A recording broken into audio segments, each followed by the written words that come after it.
Chapter 6. HALINA the Magpie and Charles the Cat.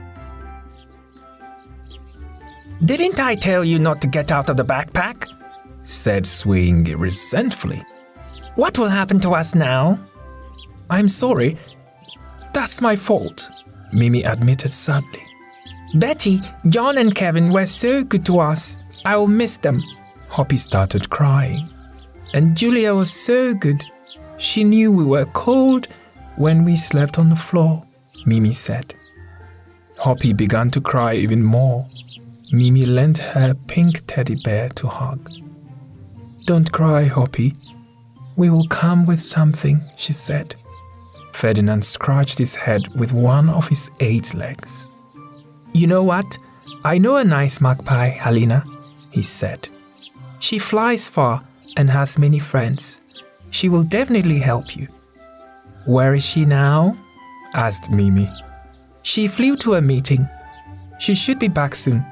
She has a nest up there." The spider pointed with one foot high up to the treetops.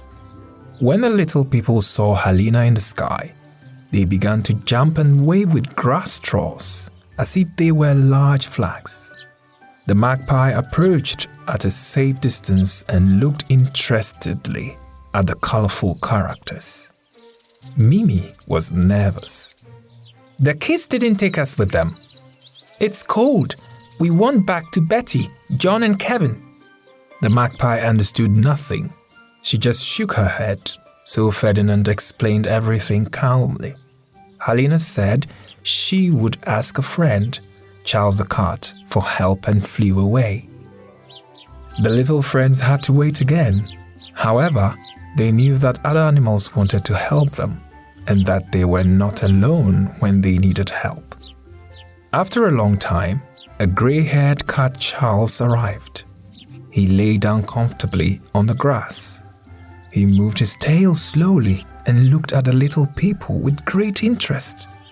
This time, Mimi calmly told what had happened. Charles licked his belly. "Okay, I'll help you. Come and sit on my back," he spoke. Mimi, Hoppy, and Swayingy climbed up and sat on the cat's back. The little people waved goodbye to the spider.